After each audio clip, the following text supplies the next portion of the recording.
Hey, it's Kim. Just a quick, I was reading through some of the Marie Con, Marie Con philosophies and looking at some posts on Facebook about how people are responding to that message of if it brings you joy, if it brings you joy. Let's just look at that topic right there. That's that phrase. What brings you joy? And one of the things I talk about in my book and my philosophies is only do things you want to do. Only do what you want to do. People are going, Kim, I can't do that because if I do that, I'll be selfish. And I'm saying, if it brings you joy, you're going to factor in. Like, don't do, it's not realistic to say, oh, I'm only going to do what I want to do. What do I want to do? I want to go to Hawaii today, so I'm going to do that. See, if you want to do that and you're going to factor in everyone else in your life and how their life would be affected by that, then, and you still want to do it, well, go to Hawaii. I have my little Maui sweatshirt on, so I'm ready. But my point is that if you look at your life and give yourself full permission, what gives you joy? If serving the people in your world and doing what you're doing brings you joy, do it. But don't confuse joy with guilt, shame, should, have to, because that's not joy. If you look around and go, you know what? In the big scheme of things, I'd rather have a clean kitchen than not, then go clean your kitchen because you're going to want to do it. But don't do it because you have to do it. Do it because you want to. If you want to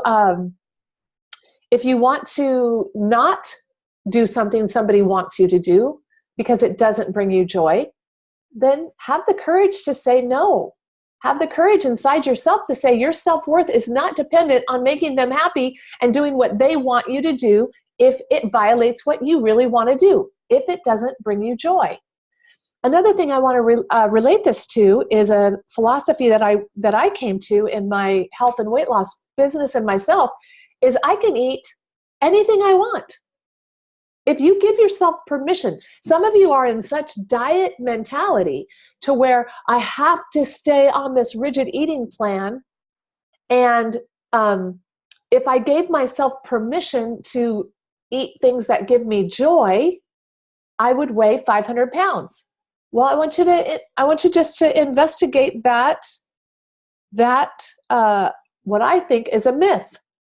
Because I don't think the things that make us fat are giving us joy in the process. I think it's actually guilt, shame, judgment that's actually causing the overeating, the going off the all or nothing mindset where, well, I'm off already, so I'm going to keep eating. And as you're eating, you're beating yourself up more and more and more. It's not eating from a place of joy, peace, love. So once you do this inner work, you can say, you know what? I can have a cookie because I love myself. It doesn't mean I'm bad. It doesn't mean I'm going to go because you're going to do something that doesn't bring you joy, and that's eating the dozen cookies. And it might be temporarily satisfying because you're numbing. You got some chemicals well, you've got cortisol and maybe a little bit of dopamine, or the chemical of sugar is giving you joy. But in the big scheme of things, you're not eating because you're joyful and peaceful and loving. You're eating because you hate yourself.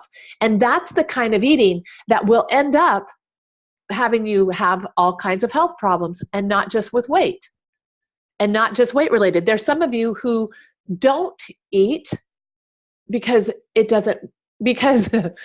you're not eating because of joy. You're not eating because of stress and fear and guilt and shame. So you don't eat. So I'm saying eat from a place of what gives you joy, coming from a place of I love myself, I can trust myself, because why wouldn't I trust myself?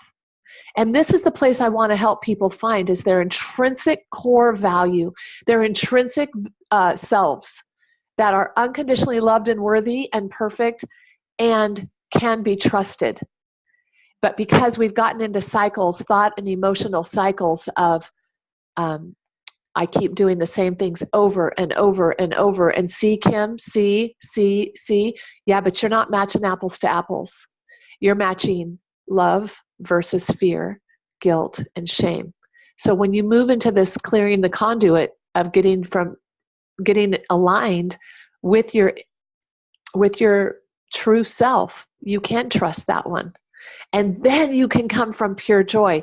Then you can make decisions that might be a little bit scary, but the thought of them brings you joy because it's freedom, because it's acting authentic to the real you. Anyway, think about these things and see how they apply to you.